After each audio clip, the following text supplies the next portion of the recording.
دوستو ہمارے چینل نعت عابد نیمزی کو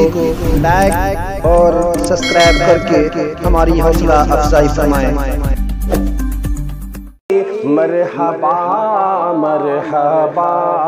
اے نبی آخری، مرحبا مرحبا اے نبی آخری۔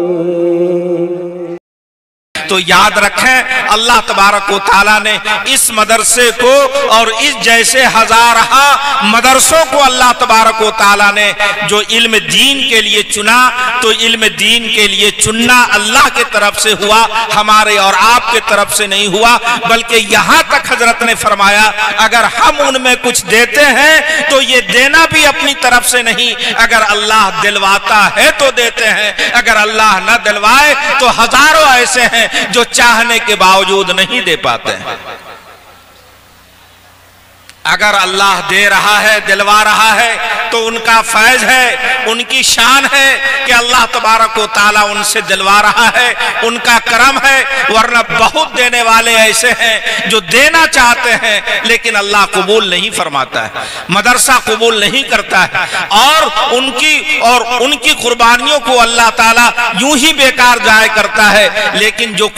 منتخب کو ہو کر کے آ رہا ہے، پروردگار ان کی قربانیوں کو، ادنا سی قربانیوں کو بھی پہاڑ بنا کر لوگوں کے سامنے پیش کر دیتا ہے، اور وہ قربانی رنگ لاتا ہے، اور اتنا رنگ لاتا ہے کہ انسان کی آنکھیں چکا چوند ہو جاتی۔ دوستو یاد رکھیے یہ ہمارا مدرسہ ہے، اور ان مدرسے کے لیے ہی ہمارے آقا جناب محمد رسول اللہ صلی اللہ علیہ وسلم نے، میں نے حدیث آپ کے سامنے پڑھی کہ میں تو دنیا میں بھیجا ہی گیا ہوں معلم بنا کر، مجھے دنیا میں اسی لیے میرا آنا ہوا تاکہ میں دنیا کو علم کے گود میں بیٹھا دوں، تاکہ میں دنیا کو علم کی روشنی پہنچا دوں، میں معلم بنا کر بھیجا گیا ہوں۔ حالانکہ اللہ کے رسول کے بہت سارے اوصاف ہیں، بہت سارے اوصاف ہیں، ان صفتوں کو میرے آقا نے بیان نہیں کیا، ایک ہی صفت کو بیان کیا کہ میری ایک صفت جو سب سے بڑی صفت ہے وہ معلم ہے، معلم بنانا، علم کو دوسرے تک پہنچانا، علم کو دوسرے تک پہنچا کر علم کی روشنی گھر گھر دینا، یہ ہماری سب سے بڑی پہچان ہے، یہ میری سب سے بڑی صفت ہے، اور اس صفت کو لے کر اللہ کے رسول نے اپنے آنے کا مقصد بتایا کہ میں اسی لیے بھیجا گیا ہوں۔ اسی طرح میرے آقا نے فرمایا کہ میرے دنیا میں آنے کا مقصد، یہ دنیا بالکل جہالت کے اندھیروں میں اور لوچ کرکٹر اتنا بد اخلاقی کے اعتبار سے گڑھے میں پڑا ہوا تھا، میں آیا اور میں اس لیے آیا تاکہ میں دنیا میں اخلاق کریمانہ اور اچھے اخلاق کو دنیا میں عام کر دوں۔ مسلمانوں میرے آقا اخلاق پہنچانے کے لیے آئے تھے، اخلاق کی بہت ساری تفصیل ہیں، ان تفصیل میں جانے کی ضرورت نہیں، اگر مسلمان ان اخلاقوں میں سے کچھ اخلاق پر عمل کر لے تو آج ایمان کی دعوت دینے کی ضرورت نہیں، ان اخلاق کی وجہ سے غیر خود بخود ہمارے قدموں میں آنے کے لیے تیار ہو جائیں۔ آج مدرسے کی اہمیت جتنا ہم نہیں سمجھے، خدا کی قسم غیروں نے اس سے زیادہ مدرسے کی اہمیت کو سمجھا، اس سے زیادہ غیروں نے مدرسے کی اہمیت کو سمجھا، اور سمجھ کر مدرسے کو پر قدغن لگانے کے لیے، مدرسے کو بند کرنے کے لیے، اور مدرسے کے خلاف پروپیگنڈا اتنا کیا کہ آج ہمارے جیسے بہت سارے مسلمانوں کے ذہن میں بھی یہ بات آنے لگی کہ یہ مدرسہ وہ مدرسہ نہیں ہے جس سے تعلیم پھیل رہی ہے، بلکہ یہ تو ایک کھانے کمانے کا ذریعہ ہے۔ آج غیر اس بات کو نہیں بول رہا ہے، آج اپنے لوگ اس بات کو بول رہے ہیں، آج ان کے پروپیگنڈا سے متاثر ہو کر اپنے بھی اس بات کو بولنے لگے۔ یاد رکھا کسی شاعر نے کہا یہ مدرسہ ہے تیرا میں کدا نہیں ساکی، یہ مدرسہ ہے تیرا میں کدا نہیں ساکی، یہاں کے خاک سے انسان بنائے جاتے ہیں، یہاں کے خاک سے انسان بنتے ہیں، یہاں اخلاق کا سبق دیا جاتا ہے، یہاں کردار پڑھایا جاتا ہے، یہاں کردار سکھلایا جاتا ہے، لیکن افسوس غیروں کے سر میں سر ملا کر ہمارے روشن خیال کہے جانے والے، روشن دماغ کہے جانے والے حضرات اور لوگ ایسے ہیں جن کے ذہن میں بھی کیڑا کاٹتا ہے۔ یاد رکھیں، اگر یہ مدرسہ نہ ہو تو لال قلعہ کی لالی بھی نہ ہو، اگر یہ مدرسہ نہ ہو تو وائٹ ہاؤس کی سفیدی بھی نہ ہو، اگر یہ مدرسہ نہ ہو تو آسمان کی بلندی بھی نہ ہو، اگر یہ مدرسہ نہ ہو تو قطب مینار کی اونچائی بھی نہ ہو۔ یہ ساری رنگا رنگیاں اگر ہے تو مدرسے کی وجہ سے، اس بنیاد پر کہ قرآن اللہ کے رسول نے حدیث میں ارشاد فرمایا کہ جب تک کوئی بندہ اللہ اللہ کہنے والا رہے گا، خدا کی قسم قیامت نہیں آئے گی۔ یہ مدرسہ ہر چیز میں رنگت بڑھ رہا ہے، یہ مدرسہ اخلاق کا سبق دے رہا ہے، یہ مدرسہ ہمیں انسان بنانے کا درس دے رہا ہے، یہ مدرسہ اپنے آپ کو دنیا میں ایک مسلمان کی پہچان دے رہا ہے کہ اے مسلمان، اگر یہ مدرسہ نہ ہوتا تو خدا کی قسم ہمارے چہرے پر اگر داڑھیاں بھی نہ ہوتی، ہمارے سروں پر ٹوپیاں بھی نہیں ہوتی، اس لیے کہ سارا دین ہے اسی مدرسے کا۔ اس لیے مدرسے کی اہمیت کو سمجھنا، مدرسے کی اہمیت کو سمجھانا ایک مسلمان کا دینی فریضہ بنتا ہے۔ اگر مدرسے کے خلاف کوئی پروپیگنڈا کرے تو آپ ان کا منہ توڑ جواب دیجئے۔ سب سے پہلے آپ مدرسے کو سمجھئے کہ مدرسے نے ہم کو کیا دیا۔ مدرسہ اگر کچھ نہیں، اگر ایک حافظ بھی ہم کو دے رہا ہے، اور حافظ بھی نہیں، اگر قرآن صحیح پڑھنے والا بھی ہم کو دے رہا ہے، تو یاد رکھیں اس کا دنیا اور مافیہا اس کی قیمت ادا نہیں کر سکتی۔ صحیح قرآن پڑھنے والا اگر مدرسہ دے، چہ جائے کہ مفتی، چہ جائے کہ علماء کرام، چہ جائے کہ حفاظ کرام، بڑے سے بڑے اولیاء کرام، بڑے سے بڑے علماء کرام، اگر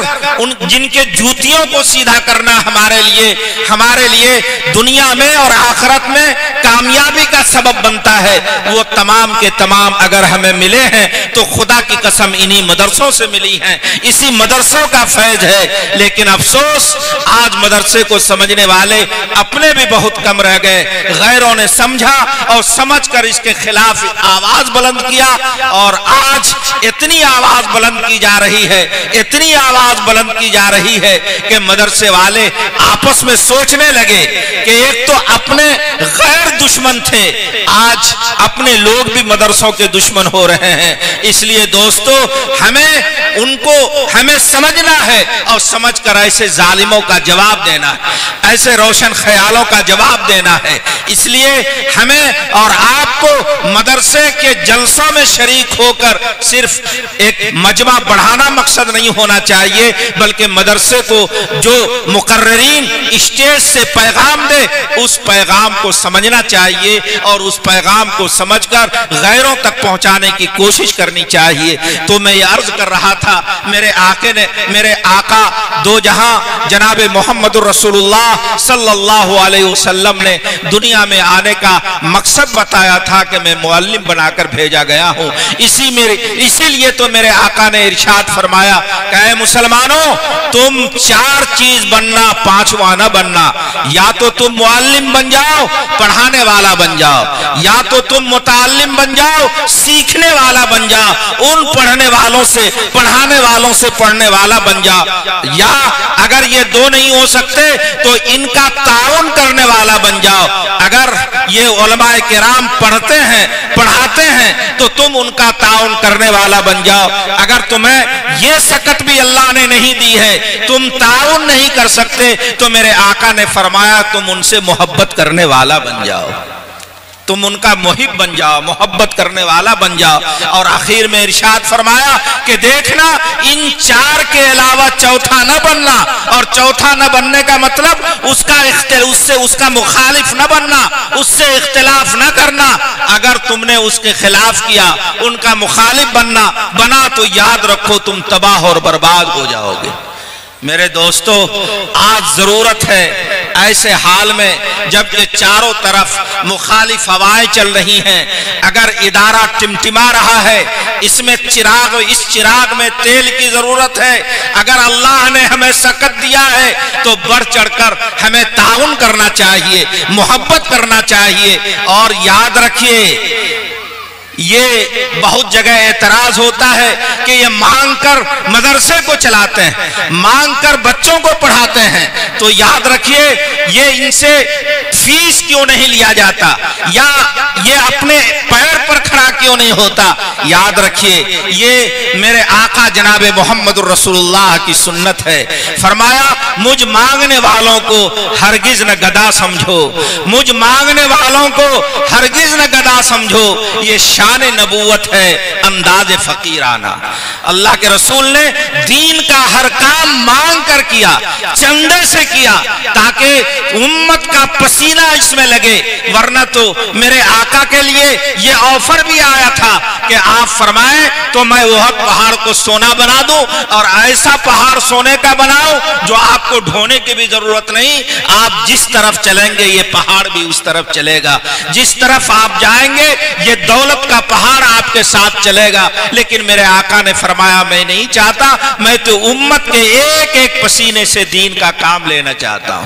اس لیے یہ حدیث اور یہ بات ان کے منہ پر تماچا ہے اور زبردست تھپڑ ہے جو کہتا ہے کہ مدرسہ مانگنے کا ذریعہ ہوتا ہے، مدرسہ مانگ کر پڑھایا جاتا ہے اور یہ مانگ کر کھاتے ہیں۔ یاد رکھو شاعر نے غلط نہیں کہا، یہ شان نبوت ہے، انداز فقیرانہ۔ یہ انداز فقیرانہ تو ہے لیکن نبوت کی شان ہے۔ اس لیے دوستو ہمیں ضرورت ہے آج کے ماحول میں مدرسے کو سمجھنے کی، اور یہ بچے جو ہمارے سامنے حفاظ کرام کی شکل میں 40 بچے ہمارے سامنے آ رہے ہیں، یہ چھوٹے مدرسے کا جب فیض ہے تو بڑے مدرسے کا عالم کیا ہوگا، بڑے مدرسے کا حالت کیا ہوگی، جہاں علماء بنتے ہیں، جہاں مفتیان کرام بنتے ہیں، جہاں بڑے سے بڑے اللہ والے پیدا ہوتے ہیں، دین کے داعی پیدا ہوتے ہیں، ان کا حال کیا ہوگا۔ اس لیے دوستو یہ بچے جو ہمارے سامنے حفاظ کی شکل میں آئیں گے، ان کی محبت بھی ہمارے سینے میں ہونی چاہیے، ان کی قدر بھی ہمارے سینے میں ہونی چاہیے۔ یاد رکھیں حضرت نے فرمایا تھا مولانا ولی رحمانی رحمت اللہ علیہ نے کہ ان کی قدر سب سے پہلے تو ان کے ماں باپ کو کرنا چاہیے، ان کے محلے والے کو کرنا چاہیے، اور اگر ان کی قدر نہیں ہوگی تو یاد رکھیں ان کا وبال بھی انہی کے خاندان پر اور ان کا وبال بھی اسی سماج پر آئے گا۔ آج یہ چیزیں بھی ہمارے سینوں سے نکل گئے، چھوٹا بچہ اس کی قدر ہم کریں گے، آج یہ چیزیں بھی ہمارے سینے سے نکل گئی، ہمارے سامنے سے یہ باتیں نکل گئی۔ اس لیے حضرت کی ایک ایک بات یاد آتی ہے اور کہنا پڑتا ہے کہ آج کے ماحول میں ایسی باتیں جو ہمارے سماج کے لیے بہت ضروری ہے اور ازحد اس کے لیے ہماری محنتیں ہیں، ان کے لیے اساتذہ کے ساتھ ساتھ اساتذہ نے محنت کی، ماں باپ نے محنت کی، ان کے لیے ان کی قدر ہونی چاہیے، اور پھر ان کے اساتذہ کو محبت کے نگاہ سے، جہاں وہ بچہ پڑھا وہ مدرسے کو، اس اداروں کو محبت کے نگاہ سے دیکھنی چاہیے۔ یہ تمام کے تمام تعلیمی شعبے میں شمار کیا جاتا ہے اور یہ بھی اخلاق کے زمرے میں آتا ہے۔ اس لیے میرے آقا نے فرمایا میں تو اخلاق کریمانہ لے کر آیا ہوں اور میں چاہتا ہوں کہ وہی اخلاق لوگوں میں بٹ جائے۔ حضرت نے جو بھی بیان کیا مجھ سے پہلے، آج اخلاق کی اتنی کمی ہے کہ نہ بڑے کو چھوٹے کی پہچان، نہ چھوٹے کو بڑے کی پہچان، نہ جانے ایسی بہت ساری بیماریاں ہمارے سماج میں ہیں۔ ان برائیوں کو مٹانے کا سب سے بڑا ذریعہ ہمارا ادارہ ہے، ہمارا مدرسہ ہے۔ اگر ان کو آپ قریب لگ کر دیکھیں گے، قریب جا کر دیکھیں گے اور قریب سے ان کو سمجھنے کی کوشش کریں گے، ایک ایک بیماری کا علاج وہاں مل جائے گا اور ہر ایک سماج سدھار کا علاج وہاں سے ملتا ہے۔ اس لیے بچے جب کردار میں، اخلاق میں اچھے نکلیں گے، سماج میں جائے گا تو وہی بچے آئینہ دار بنیں گے اور اسی بچوں کے ذریعے سے ہمارا سب کچھ ہوگا۔ اس لیے دوستو میں مبارکباد پیش کرتا ہوں یہاں کے ذمہ دار کو، یہاں کے معلمین کو،